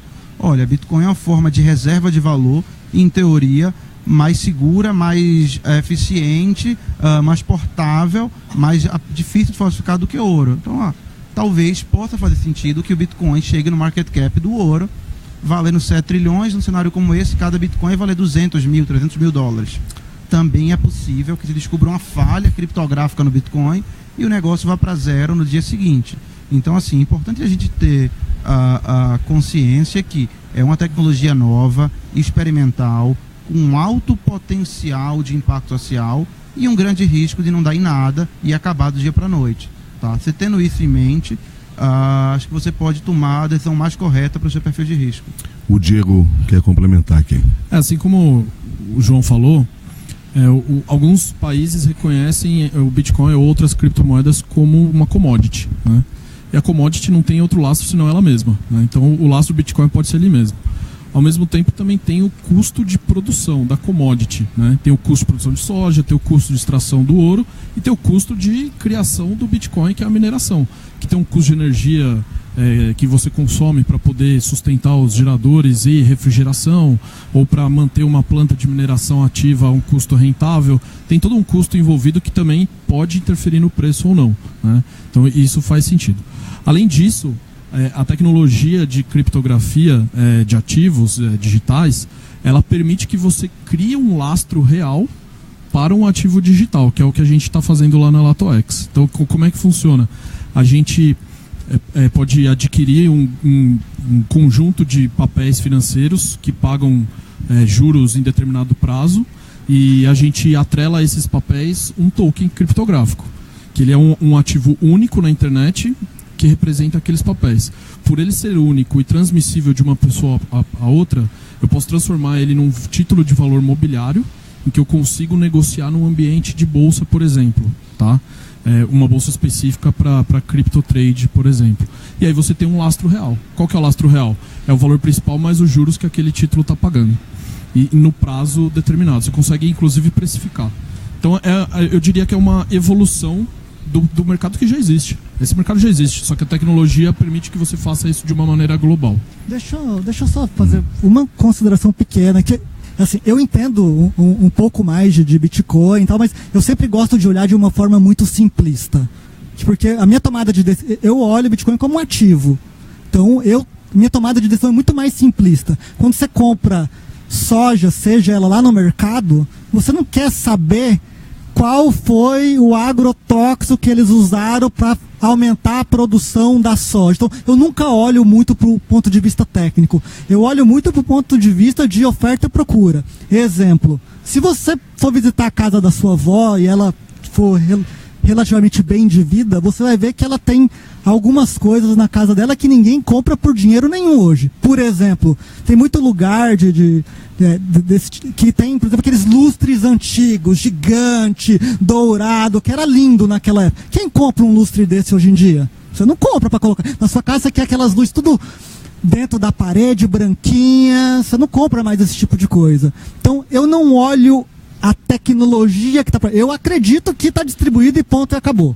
Eu parto desse princípio. O segundo princípio que eu parto é que o Bitcoin, ele tem um valor e as pessoas estão pagando por aquilo lá. Então, se você for investir em Bitcoin, a linha de pensamento que eu faço hoje para mim é, enquanto estiverem comprando, eu estou aplicando e estou vendendo. A hora que todo mundo resolver vender, eu quero vender antes de todo mundo. Então é basicamente essa visão que eu vejo quando eu olho para Bitcoin. Você acredita que é distribuído e faça o teu investimento acompanhando para onde que está indo e saia o mais rápido possível para perder o menos possível se caso for pro brejo. Você tem uma pergunta a fazer. Rogério, você é o... Estônia. Rogério, referente a blockchain. Como que, se ele já está sendo usado, como vai ser usado para registro de garantias, por exemplo, na área comercial bancária? Né, registro de financiamento de veículos, por exemplo, registro de cartório, né, de imóveis, por exemplo, que seria hoje o cartório, né, faz, penhor de bens também. Como vai ser utilizado? Ou se os bancos já estão prevendo a utilização dessa tecnologia para ficar mais barato e tirar a burocracia para tornar mais viável e mais prático essa transação financeira? Já existem experimentos em andamento de uso de blockchain para sistema financeiro. Exatamente o penhor, como você disse, né? Eu tive contato recentemente com uma pessoa da Caixa, que é um banco muito conhecido que faz o registro, né, de penhor, e eles ficaram fantasiados, né, extasiados com a eficiência que isso pode trazer para um produto que, apesar de ser bem antigo e tradicional, ainda existe, né? E ainda pode ser rentável. Com um ganho de eficiência, você traz até mais ganhos para o banco. Mesma coisa para registro de imóveis, registros de automóveis. Você torna isso numa rede acessível, aberta e pública, um registro à prova de fraudes. Você não precisaria de um agente centralizador de confiança, né? Então você não precisaria de um cartório, por exemplo. Eu acho assim, o cartório não vai deixar de existir tão cedo, tá? Mas eu acho que eles vão se apoiar na blockchain para tentar perpetuar a vida deles. Porque a blockchain ela não vive sozinha, ela não é ela pode ser um organismo que cresce ou que aumenta com o passar do tempo. Mas ela precisa de inputs e de outputs, que são as entidades que colocam a informação e as entidades que consultam a informação. Provavelmente o cartório vai cumprir esse papel, acredito eu, pelo menos os que têm a mente mais para frente, né? Sabe me informar se o governo, os órgãos federais ou estaduais ou municipais já estão com o olho mais aprofundado sobre essa tecnologia para tentar ali já começar? Ou ainda está muito assim, ainda a nível de tecnologia, de especulação, enfim? Já, e eu já presenciei bastante coisa.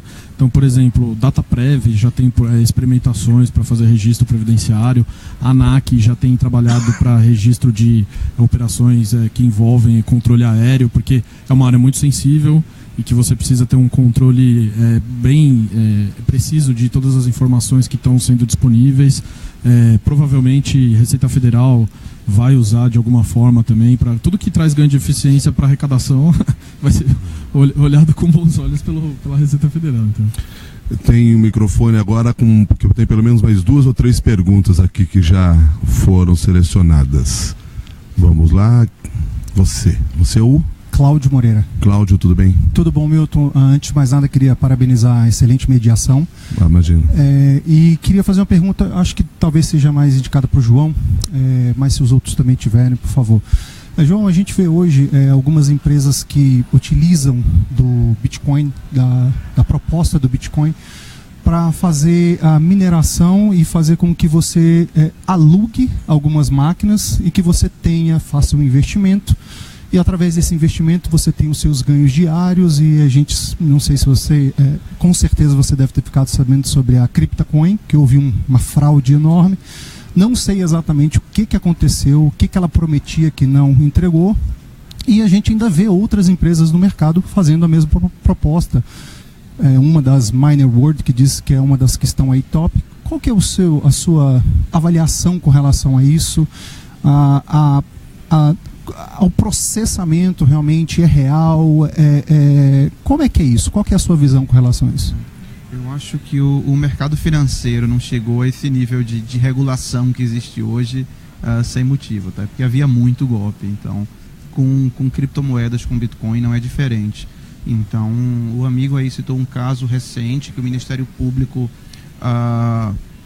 pegou até de um grupo em Brasília que criou uma moeda chamada CryptoCoin, que basicamente era nada, era uma miragem. Então ele colocou lá no site dele, olha, invista tanto aqui, tem tantas moedas, e ele ficava aumentando o númerozinho de moedas todo dia lá no site que ele criou e ele controlava.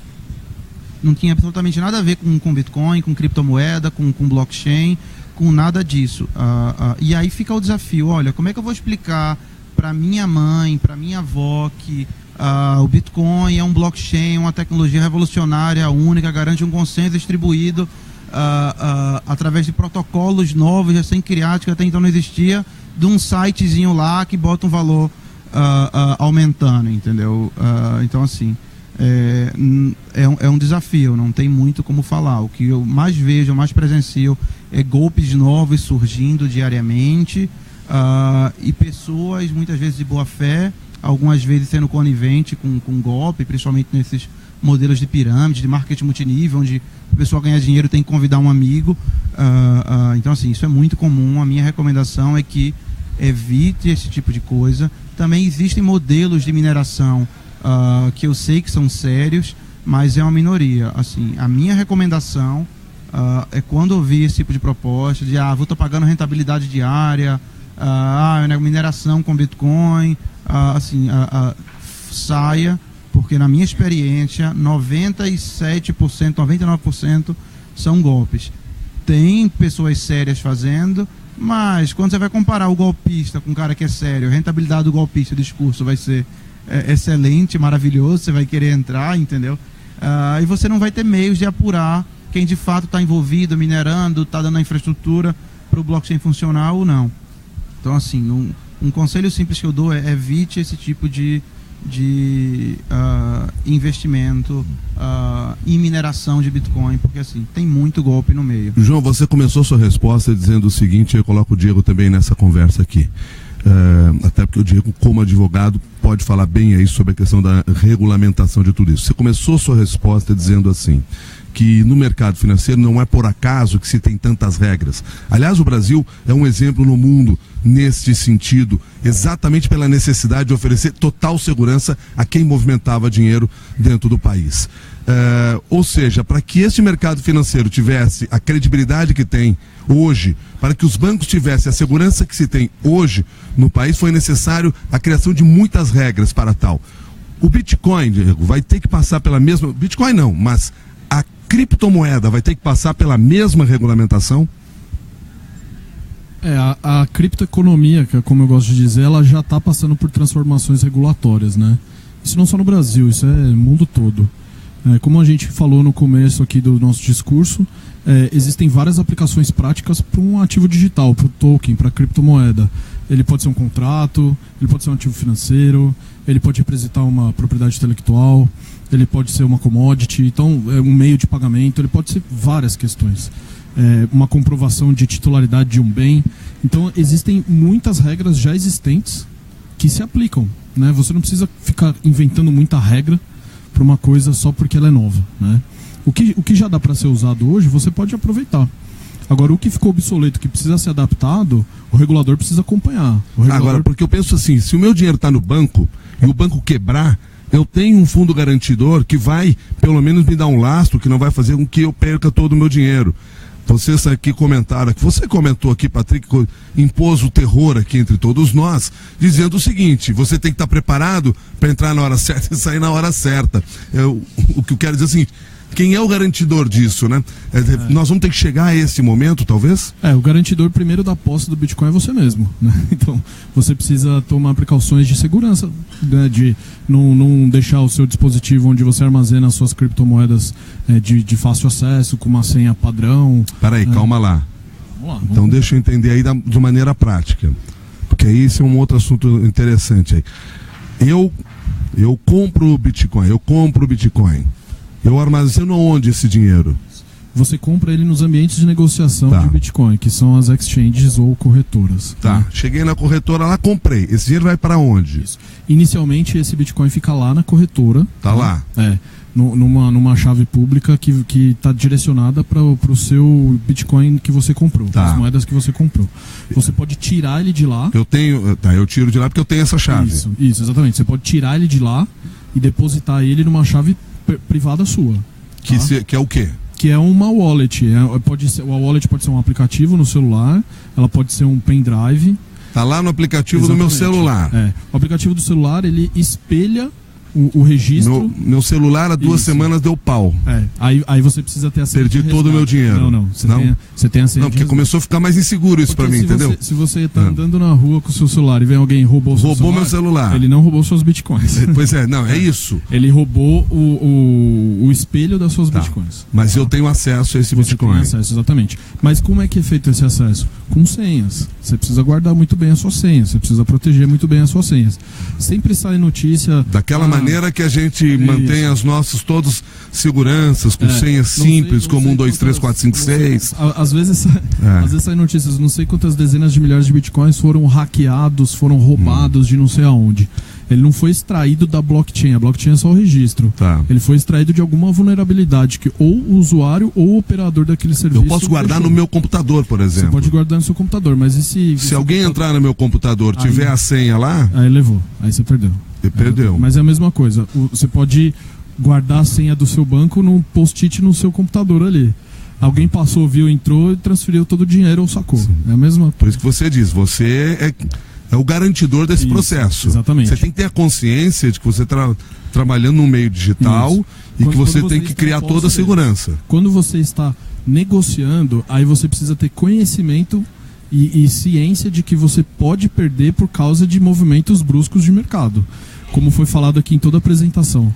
Criptomoedas em geral, elas são marcadas a mercado, é free floating, é demanda e oferta.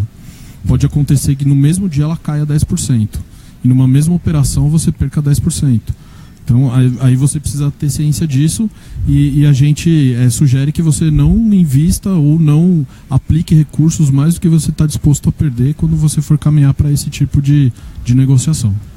Só lembrando que o fundo garantidor de crédito, ele só garante 250 mil, ou seja, se você tiver R$1 milhão, a melhor forma de aplicar é colocar 250 mil em cada banco, é a única forma de você garantir o teu R$1 milhão. Então não é muito diferente o Bitcoin. Na verdade, eu ouso dizer que ele é tão volátil quanto uma ação na bolsa. Eu vou colocar... Aliás, quando eu cheguei aqui, eu estava ouvindo o Carlos Alberto Sadenberg falando que a bolsa estava em queda de 2%, por causa da declaração de ontem do Temer em relação à Previdência. Sim. A bolsa faz isso o tempo todo, mas quem investe na bolsa sabe dessa realidade e está preparado para esse cenário. É a mesma coisa, você tem que se preparar. Porque quando você investe na bolsa, ninguém oferece o paraíso, né? Exatamente. Tipo, eu já perdi dinheiro na bolsa, já perdi 30% em um ano. Falei, puxa, o que eu vou fazer? Vamos colocar em outro ativo e você realiza. Perdi, acabou. É a mesma coisa o Bitcoin. Se você olhar para ele como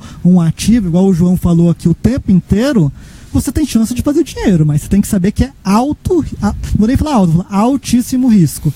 Então, você pega um pedacinho pequeno do teu patrimônio e fala, isso aqui é altíssimo risco. Exemplo, você for lá e colocou R$1.000 em altíssimo risco do teu patrimônio de 10 mil, se esses 1.000 virar 5 mil no final do ano, opa, deixa eu torrar aqui os 4 mil, eu vou reinvestir. Então, por exemplo, a minha estratégia, compartilhando com vocês, eu vou lá e coloco 25 mil. Se no final do próximo ano, na mesma data, eu tenho 75, eu pego 25 e coloco de volta os 50. Eu tô sempre nisso aí, o que vier é lucro. Então, todo ano eu tenho um dinheirinho que está entrando ali, mas é altamente especulativo. Eu poderia ganhar, como também poderia perder 100% e paciência. Então, você tem que ter uma estratégia muito bem definida e ficar na estratégia é muito importante, né? Meu sócio esses dias perdeu grana com Bitcoin porque ele colocou lá um robô que ele achou não sei aonde, que estava vendo a volatilidade da coisa, estava comprando, tipo, 4 triplicou em 3, falou, puta, tô rico. 6 dias depois não tem mais nada, perdi tudo. Então você tem que ter uma estratégia muito bem traçada, não pode ser uma estratégia tão arriscada na minha visão, porque o Bitcoin já é arriscado por si só e se mantém nessa estratégia. Eu acho interessante essa questão regulatória que a gente falou. Assim, não tem como o Bitcoin em si ser regulado, isso é impossível. Assim, Bitcoin é uma coisa real, tá no blockchain, o blockchain meio que materializa aquilo.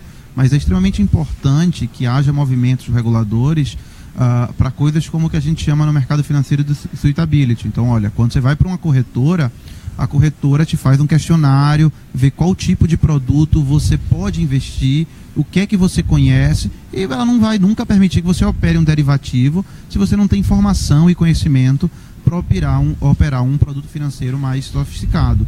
Bitcoin, como ele é entendido como uma commodity, não existe nenhum tipo de controle, qualquer pessoa pode falar qualquer coisa. Então é comum ver pessoas como responsável falando, olha, compra Bitcoin que isso vai acontecer.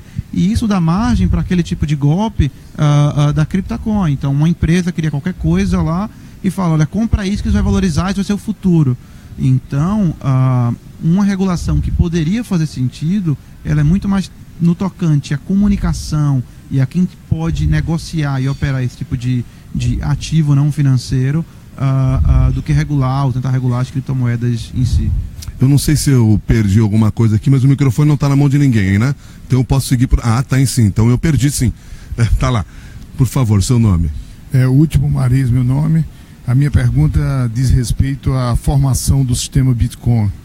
Eu queria entender quais foram as instituições ou as corretoras que iniciaram esse processo e se já começou com esses 21 bilhões que hoje tem essa questão finita aí com relação ao ativo.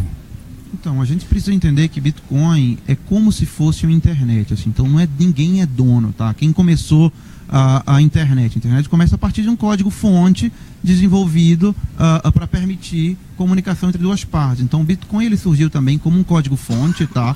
Que garantia que essa tecnologia de consenso distribuído, que essa tecnologia de blockchain funcionasse. Do ponto de vista histórico, um programador conhecido pelo nome de Satoshi Nakamoto publicou um paper na internet mostrando como esse Bitcoin funciona e publicou a primeira versão desse código-fonte. Essa pessoa, ela nunca apareceu. Então, de forma online, ela gerenciou a comunidade, convidou pessoas a participar, ajudou a desenvolver esse código-fonte e daí a tecnologia começou a evoluir. Mas o valor, de fato, é o código-fonte que o Satoshi criou, que ele programou. E nesse código-fonte tinha todas as regras do protocolo. A mais importante é essa, olha, que os bitcoins são limitados a 21 milhões de unidades, quanto o minerador vai ganhar, como é a inflação, como é a deflação no caso do Bitcoin. Então todas as regras, elas estavam mantidas nesse código-fonte. Com o passar do tempo, a própria comunidade e o Satoshi, vale comentar, o criador original, ele sumiu, ele se afastou do protocolo a partir do final de 2010, começo de 2011, ninguém sabe nem se ele está vivo ainda, tá? E a melhoria, as evoluções desse protocolo, desse código-fonte, foram sendo mantidas, evoluídas pela comunidade como um todo. E aí, quando acontece divergências na melhor forma que o código-fonte do Bitcoin, que o software do Bitcoin tem que evoluir, aí que acontece aqueles conhecidos forks que a gente já falou aqui.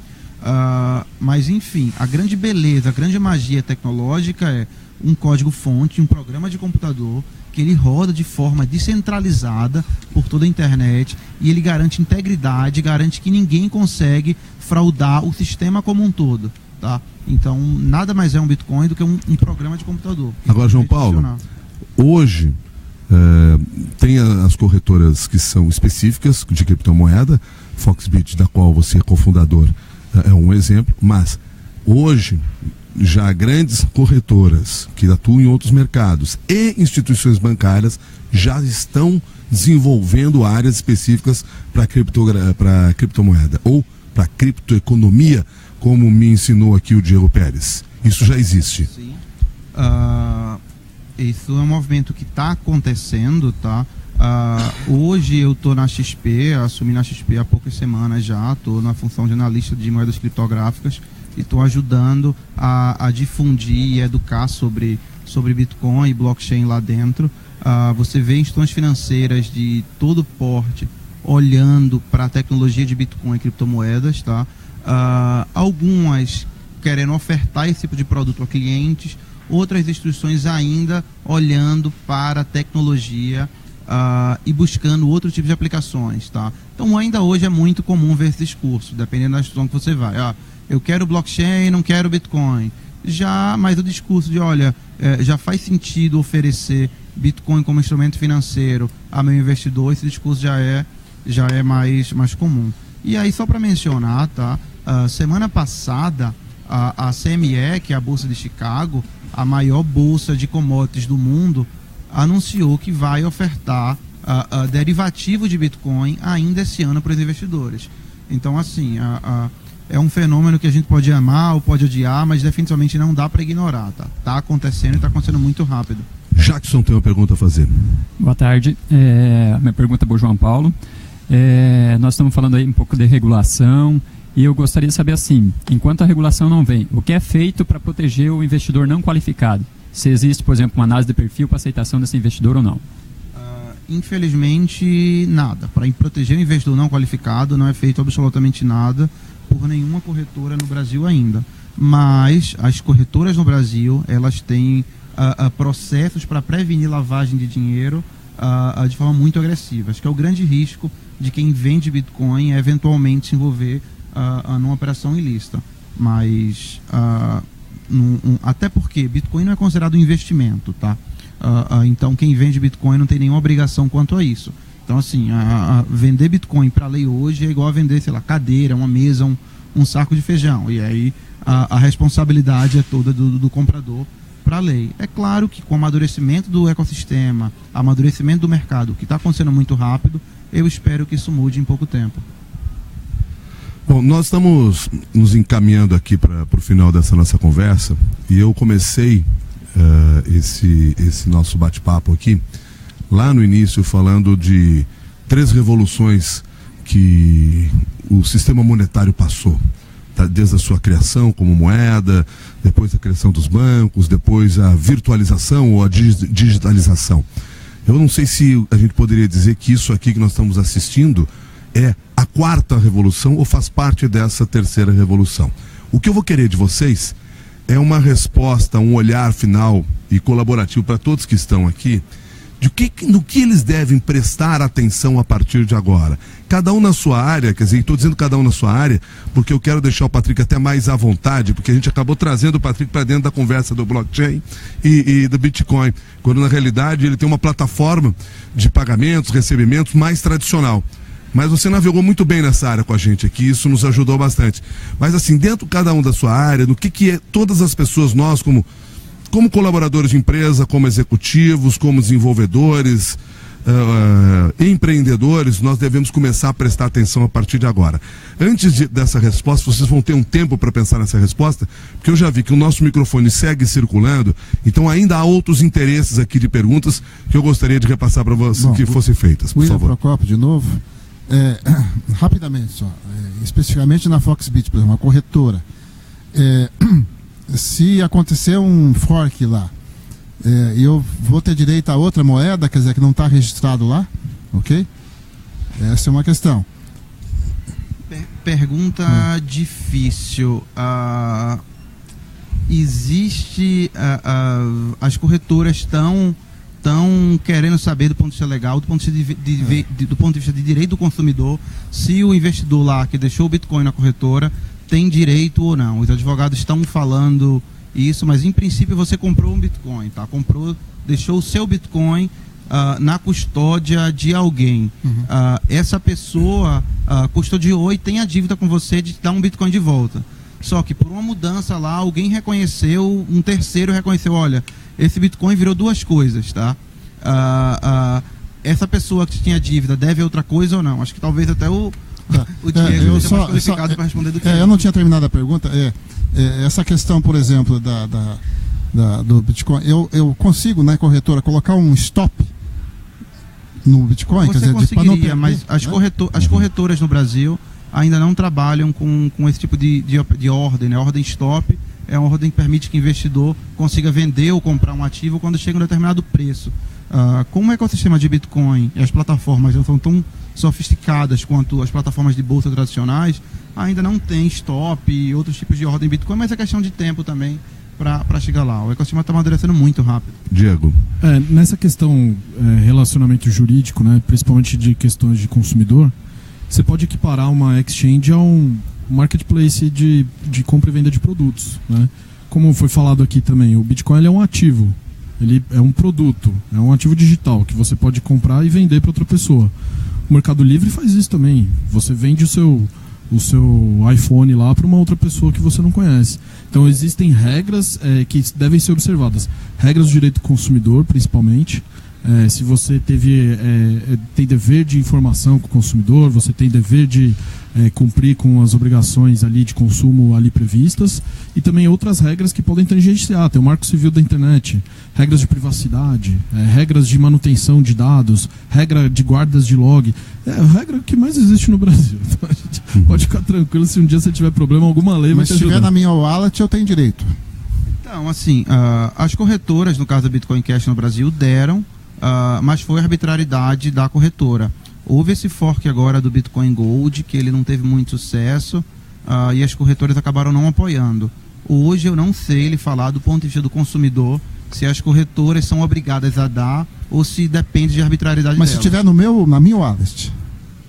Então, não, se tiver na sua wallet, você consegue recuperar. Se você tirar o Bitcoin da corretora e levar para você tiver, como a gente chama, a chave privada, você pega aquela chave privada e leva para uma carteira que suporte o fork que você queira. Mas se tiver na corretora, você vai depender da boa vontade da corretora. E aí, como eu te falei, eu não sei te falar se ela é obrigada a dar ou se ela vai dar por livre-arbítrio dela. Não, Diego. Ela não é obrigada. Não existe uma regra para isso, né? Então, assim, se existiu o fork que cortou o sistema em dois e criou duas moedas, não foi uma arbitrariedade da plataforma, da exchange. Ela não foi deliberado dela, não foi intencional dela. Então, não tem por que ela ser responsabilizada por algo que ela não contribuiu para. Vamos lá para essa rodada final aqui. Patrick, apresentando aí que visão a gente pode ter, para onde a gente deve olhar do ponto de vista da questão de pagamentos, recebimentos, relacionamentos, etc., que é a área em que você atua diretamente na Yugo. Legal, vamos lá. Na verdade, a gente está falando aqui num evento que a grande maioria é empreendedor ou trabalha numa empresa, então... como eu havia dito, né, a Yugo ela tentou construir algo para melhorar aquilo que existia antes, ou seja, recebimento, pagamento, conciliação, antecipação de recebível. Então, quando eu olho para o futuro, o que vocês deveriam olhar ou hoje numa empresa, ou você está no time de ataque gerando receita, ou você está no time de defesa cortando custo. A gente costuma até brincar que o resto está ali. Então, olhando para o futuro, o que eu vejo quanto mais empresas que pensam da forma como a Yugo pensa, vocês trazerem para dentro da empresa de vocês vão estar defendendo tanto a defesa quanto está ajudando o ataque, porque no caso da Yugo você faz todo o processo. Então, se você consegue diminuir drasticamente teu custo, por que não utilizar uma infraestrutura financeira mais moderna? Hoje, por exemplo, a Yugo não é simplesmente uma empresa de fundo de quintal, ela é regulada pelo Bacen, a gente emitiu o nosso pedido de autorização. Então, quando você consegue trazer uma Yugo e se integrar com todas as ferramentas que a gente oferece, a gente já pegou casos aí de redução de back-office, de custo de back-office total em cerca de 60%. Já teve e-commerce, por exemplo, vamos pegar um caso simples aqui que é fácil de explicar. Por exemplo, e-commerce, pelo Código de Defesa do Consumidor, precisa devolver. Se o cliente quiser a devolução do produto, ele tem que devolver. Então, olha só, no cartão de crédito é fácil, você comanda um estorno, emite um ticket para o cara poder colocar o produto de volta do correio e tudo lindo e maravilhoso. E no boleto? No boleto você tem que ligar para a pessoa, pegar a conta dela, você tem um custo de TED para mandar o valor de volta. Teve empresa que tinha, por exemplo, 15 pessoas fazendo todo o processo financeiro de devolução, usaram o Yugo, automatizaram 100% do processo, gerou agilidade para o consumidor, gerou uma economia grande, automatizou 100% da operação. Pô, demitiram os 15? Não demitiram os 15. Simplesmente o que aconteceu é que você pega essas 15 pessoas que estavam alocadas fazendo só trabalho manual de e joga para uma área mais joga produtiva. para uma área mais produtiva que vai acabar gerando mais rentabilidade para a empresa. Então, no final das contas, você consegue ser mais eficiente, você consegue gerar mais receita. Então, esse é o papel das fintechs hoje no cenário que nós temos? Com certeza. Essa agilidade, essa redução de custo, é isso? Sim, eu acho que o foco é esse, né? Como é que eu sou mais ágil, como é que eu faço mais com menos. Hoje, com uma Yugo, você pode cobrar 1.500 clientes por mês com 2 pessoas no back-office. Antes de vocês falarem aqui, apareceu aqui o Eric com uma pergunta para vocês. Perfeito. Bom, pessoal, eu queria fazer uma pergunta em relação qual que é o impacto das criptomoedas em relação à arrecadação do governo. Por quê?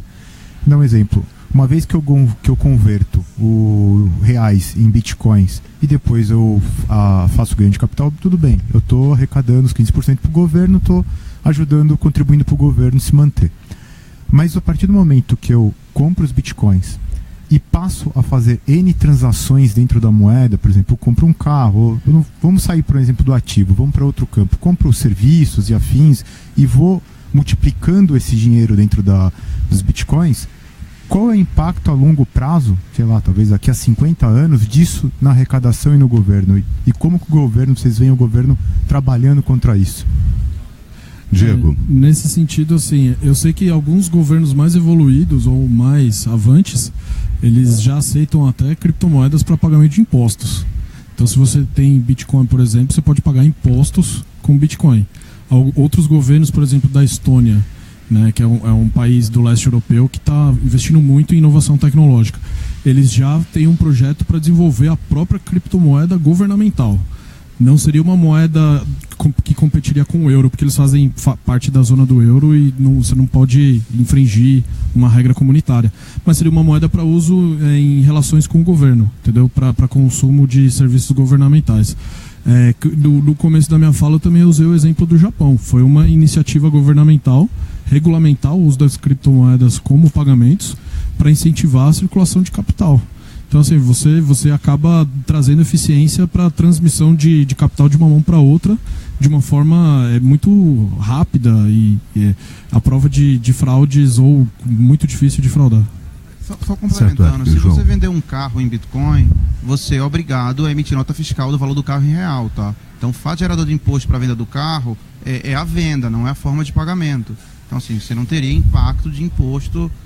Você usar Bitcoin para deixar de pagar imposto num carro, isso é sonegação fiscal e é crime. Não deveria ter nenhum impacto. Tudo bem, até concordo. Mas no caso, eu emitiria uma nota fiscal em Bitcoins? Não, em real, sempre. Então, eu teria que fazer uma conversão do caso de uma moeda que, hipoteticamente, eu vendi um carro para você em Bitcoins, mas você não quer converter esses Bitcoins em... Bitcoin é a forma de pagamento, Sim. que para a lei vai ser considerado escâmbio. Então, você pode comprar um carro, por exemplo, sei lá, utilizando outro carro, pode usar moto como entrada. Mas a nota fiscal da venda do carro, ela tem que ser sempre definida em reais. Conforme a lei, os impostos pagos sempre em reais. A forma como aquilo foi pago é indiferente. É porque aquela velha história, eu comprou um carro e deu outro carro de entrada, teve um bem, tem um valor ali. Você tem que converter para moeda local porque você está negociando dentro de território nacional e existem regras para isso acontecer, né? Certo. Bitcoin não vai facilitar nada ou não deveria facilitar a sonegação. João Paulo, vamos para o seu recado final aqui, para onde a gente deve olhar? Acho que assim, nos últimos 20 anos a internet causou uma revolução muito grande no mundo, conectando tudo e deixando o mundo mais perto e criando centralizadores. Acho que nos próximos 20 anos a gente vai estar vivenciando uma revolução maior, que essa revolução não é Bitcoin, não é blockchain, é descentralização. Então, descentralização, eliminação de intermediários e mantendo essa proximidade do mundo. Então, a gente vai ter um mundo cada vez mais conectado, mas sem os centralizadores, sem os grandes bancos conectando, sem as grandes empresas, sem as grandes corporações, e elas que estão, de fato, ameaçadas nos próximos 20 anos, é assim como eu enxergo. Tá? Então, seu negócio é apenas conectar pessoas, se você não agrega valor diretamente ao processo, tecnologias de centralização podem deixar o teu papel com pouca relevância no futuro. E a sua palavra, Diego? Como você falou, estamos vivendo a quarta revolução, exatamente isso. Isso é até um termo que foi muito utilizado no Fórum Econômico Mundial de Davos, né? Um tempo atrás. Que, diga-se de passagem, na última edição se dedicou muito a falar sobre a criptoeconomia. Exatamente, porque a criptoeconomia é a quarta revolução industrial, né? A terceira revolução industrial foi a internet. Então, algumas pessoas falam que a criptoeconomia é a internet dentro da internet. Tá? Por que isso, né? Porque você passa da internet da informação, onde todos estão conectados trocando informação, para a internet de valor, onde essa rede que foi criada e que todos estão conectados passam a transmitir valor, ativos de um lado para o outro de uma maneira descentralizada. O que a gente vive hoje? A gente vive ainda um ambiente rústico dessa nova evolução. Então são poucas pessoas que se familiarizaram, são poucas pessoas que têm a habilidade de usar a chave pública, a chave privada, o wallet e etc e tal. É um processo que ainda não é muito amistoso para o usuário comum. Mas a partir do momento que se criam interfaces gráficas visuais fáceis, quando você baseia o uso dessa tecnologia na necessidade do usuário, no que o usuário precisa, ela começa a se tornar amistosa e é uma inovação que começa a ficar invisível. Assim como hoje a energia elétrica assim como hoje a internet né? E assim como a blockchain vai ser daqui para frente. Então essa é a minha visão de futuro. Hoje, uma senhora de 80 anos consegue usar o WhatsApp muito bem, o Facebook muito bem. Eu imagino que daqui 5 anos, talvez menos, essa mesma senhora vai conseguir fazer um pagamento usando uma wallet, transmitindo o Bitcoin de um lado para o outro de uma forma muito fácil. Mas por força do hábito nós poderemos continuar dizendo assim que esse cara aí tem o bolso cheio. Não tem problema, pode ser isso? Não, tá enchendo ainda, vamos encher. Tá enchendo. E todo mundo aqui vai começar a encher também. Então tá certo. Diego, quero te agradecer aí pela sua participação. Patrick, também muito obrigado pela sua presença aqui entre nós. João Paulo, valeu por todas as explicações e principalmente a todos vocês que lotaram essa sala, muitos que ficaram lá do lado de fora, mas puderam acompanhar essa nossa conversa aí através desse nosso sistema. Nosso agradecimento de coração a todos vocês, que vocês podem ter absoluta certeza, independentemente da tecnologia, independentemente do meio que a gente esteja, tem só uma coisa que nos move, que é fazer rádio, fazer um produto jornalístico que atenda às exigências e às demandas das pessoas. Porque nós continuamos, por mais tecnologia que tem, fazer negócios para as pessoas. Esse sempre vai ser o nosso grande objetivo aqui na CBN. Por isso eu agradeço de coração a presença de todos vocês aqui, que colaboraram com as informações e que colaboraram com perguntas e com audiência. Até uma próxima oportunidade. Até mais, gente.